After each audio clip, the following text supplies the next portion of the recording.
Salam. My name is Muhammad Laik Siddiqui, the father of Holophase. Part 54. Uncertainty as a core feature of honest phi-pattern access. We began with pattern itself. What can be compared? What stays the same through change? The fourfold identity gave us the bones. A pattern is itself across transformations, and we can prove it publicly. We learned to measure without smuggling time, to remember without storing the past, to model without confusing map and territory. Part 51 built the firewall between layers. Part 51.5 protected the past from future rewriting. Part 52 reframed error as diagnostic signal.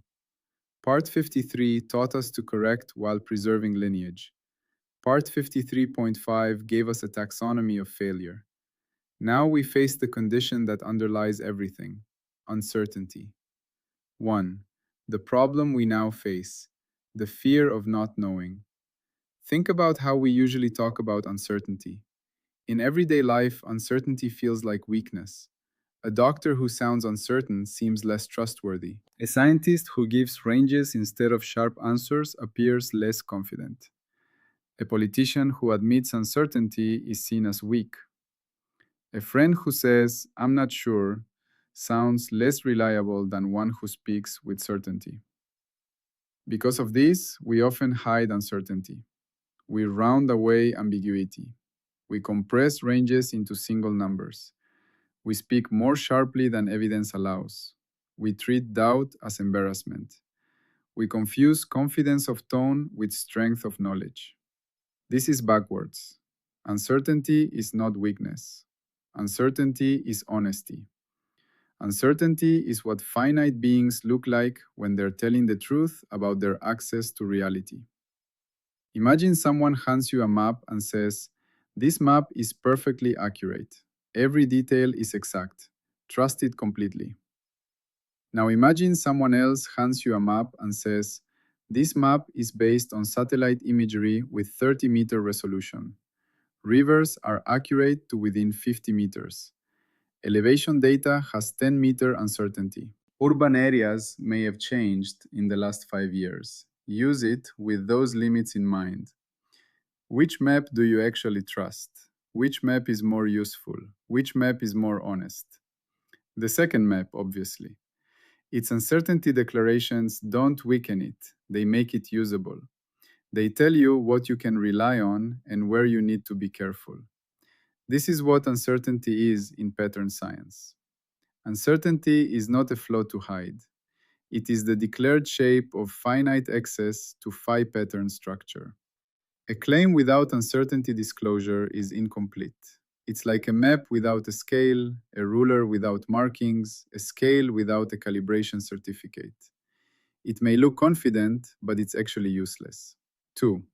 What uncertainty actually is: the window, not the view. Earlier in our journey, we learned about windows. A window is the aperture through which we access a pattern.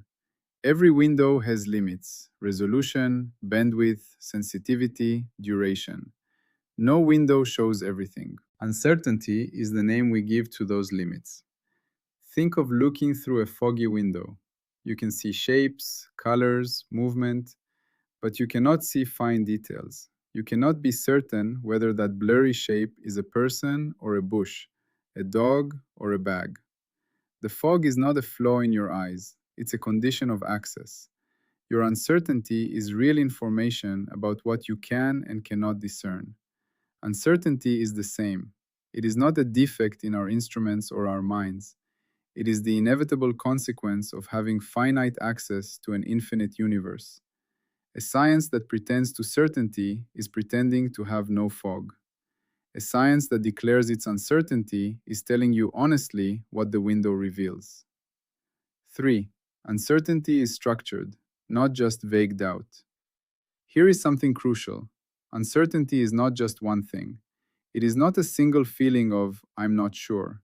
It has distinct types, distinct sources, distinct shapes. When people say "I'm uncertain," They might mean many different things. They might mean the measurement was noisy, they might mean the model has limitations, they might mean they're not sure if the claim applies here, they might mean they are not sure how to interpret what they're seeing, they might mean they are looking at the wrong scale, they might mean the system is fundamentally unpredictable. These are not the same. Treating them as the same loses information. A weak thinker says, I'm not sure. A disciplined thinker says, there is measurement uncertainty of this kind, model uncertainty of that kind, and interpretation uncertainty because two lawful mappings remain possible. That second statement is stronger, not weaker. Why? Because it transforms unease into a structure. Uncertainty becomes something that can be examined, compared, budgeted, reduced, or respected. 4. The 6 types of uncertainty. Let us install the main categories. Type 1. Measurement uncertainty. Limits of observation. The instrument has finite precision. The signal has noise. The reading has error bars. You weigh yourself on a bathroom scale. It reads 170 pounds. But the scale is only accurate to within 1 pound. Your actual weight could be 169 to 171. That's measurement uncertainty.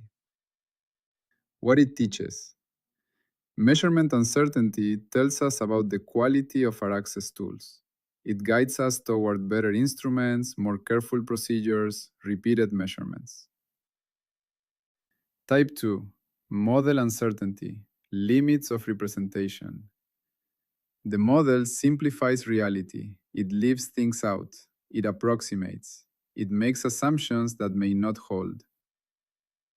A climate model predicts future temperatures, but the model simplifies cloud dynamics, ocean currents, aerosol effects. These simplifications create uncertainty about how accurate the predictions will be. What it teaches. Model uncertainty tells us about the gap between our representations and reality. It guides us toward better models, more detailed representations, more careful testing. Type 3. Boundary uncertainty limits of scope. We are not sure where the claim applies and where it doesn't. The boundaries are fuzzy or unknown.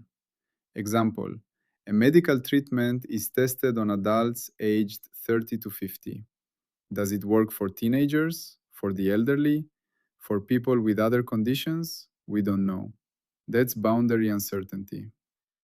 What it teaches. Boundary uncertainty tells us about the limits of our knowledge's jurisdiction. It guides us toward more careful scope declarations and targeted investigations at the edges. Type 4. Interpretation uncertainty, limits of mapping. The pattern is clear, but what it means is not. Multiple interpretations are possible. Example, an archaeologist finds a clay figurine. Is it a religious object, a child's toy, a trade good? The pattern is clear, the figurine exists. Its meaning is uncertain. What it teaches. Interpretation uncertainty tells us about the gap between pattern and meaning. It guides us toward more context, more evidence about intent and usage, more careful interpretive frameworks. Type 5. Scale uncertainty, limits of resolution. The pattern looks different at different scales, and we're not sure which scale is relevant. Example, a coastline measured with a 1 kilometer ruler gives a different length than with a 1 meter ruler. Which is the real length? Both are real at their respective scales. Scale uncertainty arises when we don't know which scale matters for our question. What it teaches. Scale uncertainty tells us that patterns are scale dependent. It guides us toward clarifying our question and choosing the appropriate resolution. Type 6. Stochastic uncertainty, limits of determinism. The system is fundamentally probabilistic. Even with perfect measurement and perfect models, we cannot predict individual outcomes. Radioactive decay. We know exactly how long a large sample will take to decay half its atoms, but we cannot predict when any particular atom will decay. That's stochastic uncertainty, built into reality. What it teaches. Stochastic uncertainty tells us about the limits of predictability itself. It guides us toward probabilistic thinking, ensemble forecasts, and accepting that some things cannot be known exactly. 5. An analogy. The mist on the hill. Imagine standing on a hill in heavy morning mist. You can see enough to say there is a forest below. You may even see that a river cuts through it. But you may not yet know how many branches split from the river, whether there is a bridge, or what lies behind the far ridge. That mist is not a moral defect in the hill. It is the shape of your access. Uncertainty is like that mist. It does not mean nothing is there. It does not mean knowledge is impossible. It means that what is visible, what is identifiable, and what is still open must be honestly declared. 6. Why declared uncertainty is stronger than false precision. This point is so important it deserves its own section. A claim with explicit uncertainty is stronger than a claim with false precision. Why? Because the claim with uncertainty can be used appropriately. The claim with false precision will be misused. Imagine a bridge designer using a materials strength chart that says steel 50,000 psi with no uncertainty. They design to 50,000 psi. But if the actual strength varies between 48,000 and 52,000, and they hit 51,000, the bridge might fail. The false precision hid the risk. Now imagine a chart that says steel 50,000 psi plus or minus 2,000. The designer builds in a safety margin. The bridge is safer. The uncertain claim is stronger because it contains more information. It tells you not just the central value, but the range of possibilities. It enables proper risk assessment, proper safety margins, proper decision making. False precision is not strength. It is dangerous ignorance wearing a confident mask. 7. Strong knowledge can be broad-bounded. Here is a counterintuitive truth. Wider uncertainty intervals can be more truthful than narrow ones. Suppose two scientists make claims about the same phenomenon. Scientist A says the value is exactly 10.0. Scientist B says the value is between 9.5 and 10.5. If the true value is 10.2, scientist A is wrong. Scientist B is correct. The wider interval is actually more accurate because it honestly reflects the uncertainty. This is why uncertainty is not about being less knowledgeable. It's about being more honest about what you know and don't know. A narrow interval with hidden uncertainty is a lie. A wide interval with honest uncertainty is truth. Knowledge is not measured by how narrow your claims are. It is measured by how well your claims correspond to reality, including the reality of your own limits. 8. Uncertainty budgets. Cataloging the sources. In engineering and science, there is a practice called uncertainty budgeting. It's exactly what it sounds like, a catalog of all the sources of uncertainty and their contributions to the total. Think of it like a financial budget. You list all your income sources and all your expenses. You see where money comes from and where it goes. An uncertainty budget does the same for uncertainty. It lists measurement uncertainty, plus or minus 0.5 from instrument precision. Model uncertainty, plus or minus 1.0 from simplifications. Boundary uncertainty, plus or minus 0.3 from unclear applicability. Interpretation uncertainty, plus or minus zero point 0.2 from multiple readings. Scale uncertainty, plus or minus zero point 0.4 from resolution choices. Stochastic uncertainty, plus or minus zero point 0.6 from inherent randomness. Then it combines them to give a total uncertainty budget. This is not just for specialists. Anyone making a public claim should be able to say, here are the sources of uncertainty in my claim, and here is how they contribute. An uncertainty budget makes uncertainty visible, structured, and manageable. An example, the weather forecast. Suppose meteorologists predict tomorrow's rainfall. Their uncertainty budget might include sensor uncertainty in present humidity and pressure readings, model uncertainty from how clouds are represented, boundary uncertainty from the region edge chosen for the forecast, scale uncertainty between local storm cells and regional flow, stochastic uncertainty in fine turbulent development. Now, the forecast is no longer a single number floating in isolation. It is a structured claim with a declared uncertainty architecture. This helps in three ways. First, it increases honesty. Second, it allows comparison across competing forecasts. Third, it shows where improvement efforts should go. If sensor uncertainty dominates, better instruments help. If model uncertainty dominates, better representation helps. If stochastic uncertainty dominates, no amount of rhetorical confidence will fix it. Probabilistic framing is needed. This is why uncertainty budgets are so important. They do not merely confess weakness, they guide action. 10. Reducible and principled uncertainty. Another crucial distinction. Some uncertainty is reducible, some is principled. Reducible uncertainty can often be lowered with better tools, better methods, more data, longer observation, or improved calibration. Principled uncertainty remains even after those improvements because it belongs to the lawful structure of access or system behavior.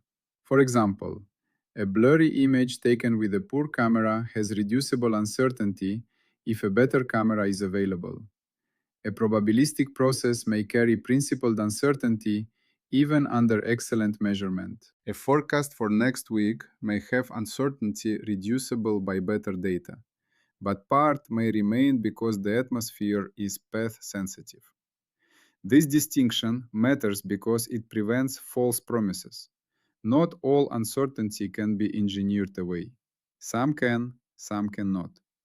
A mature science must declare which is which where possible. 11. Uncertainty propagates. Uncertainty does not remain politely where it began. It moves. A small calibration uncertainty may propagate into a larger model uncertainty. A slight ambiguity in symbol reading may propagate into a major institutional decision difference. A model uncertainty may widen prediction intervals downstream. This is why uncertainty disclosure must not be local only. It must also track propagation. If uncertainty at one stage is hidden, later stages may look falsely strong. That is how entire systems become overconfident. We can say this simply. Uncertainty travels through transformations. Any honest framework must therefore ask not only what uncertainties exist, but how they carry through models, interpretations, handoffs, and decisions. 12. The cultural shift, embracing uncertainty. This part is not just technical, it is cultural. We have been trained to see uncertainty as weakness.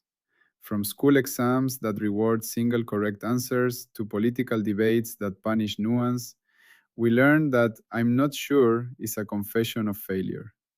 We need to unlearn this. In a finite world with finite access, uncertainty is not failure. It is the default condition. Honesty about uncertainty is not weakness. It is the foundation of trust.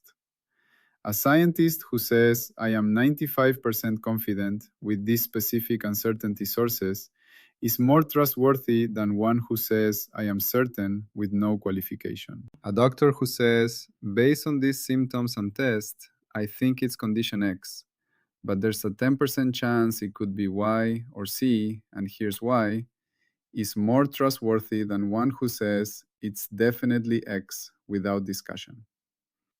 A leader who says, we face these known challenges, these uncertain factors, and these complete unknowns, is more trustworthy than one who pretends perfect foresight. Embracing uncertainty is not embracing weakness, it is embracing honesty. 13. The uncertainty principle. Let us state the principle clearly.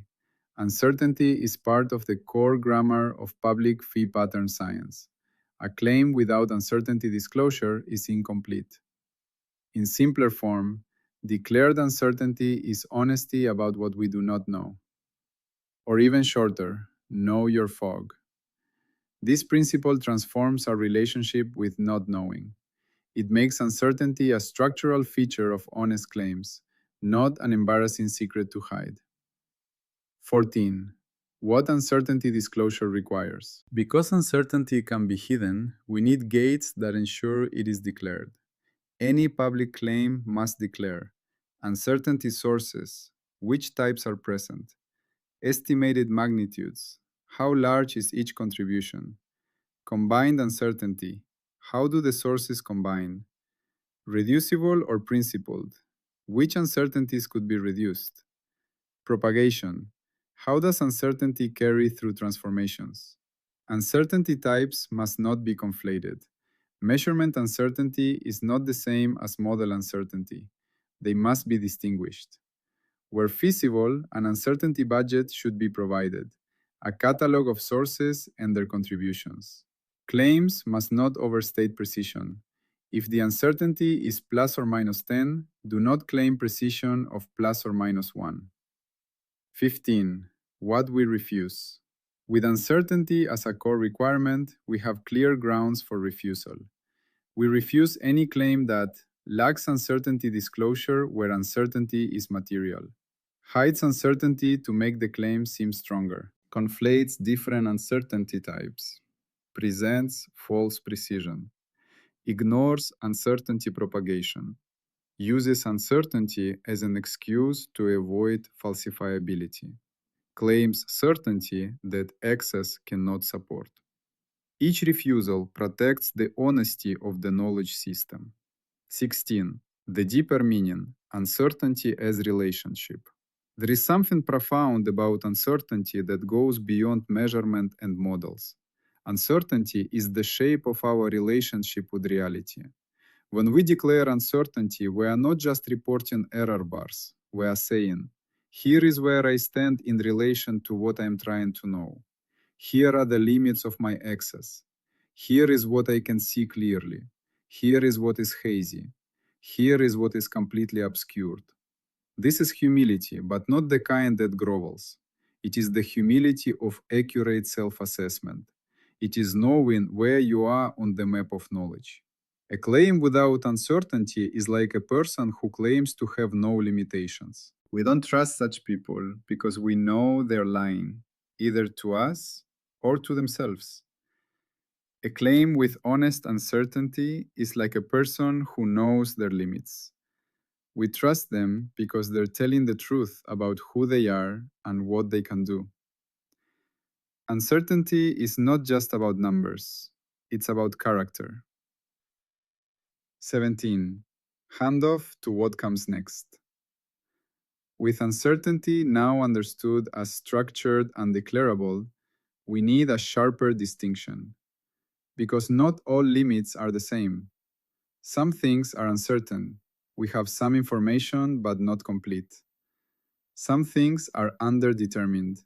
Multiple possibilities fit the evidence. Some things are non-identifiable. The pattern itself cannot be established at all. These are different. Confusing them leads to error. That is where we go next. Part 54.3. Identifiability versus uncertainty versus underdetermination will give us the tools to distinguish between what we know with some uncertainty, what we cannot uniquely determine with current evidence, what we cannot identify at all, because a science that confuses these categories cannot learn effectively. 18. Closing meditation. We have added another layer to our growing science. We learned that uncertainty is not a flaw, it is the shape of finite access. We learned that uncertainty is structured: measurement, model, boundary, interpretation, scale, stochastic. Each type teaches us something different. We learned that declared uncertainty is stronger than false precision. A claim that knows its limits is more useful than a claim that pretends to have none. We learned about uncertainty budgets, catalogs of sources and contributions that make uncertainty visible and manageable.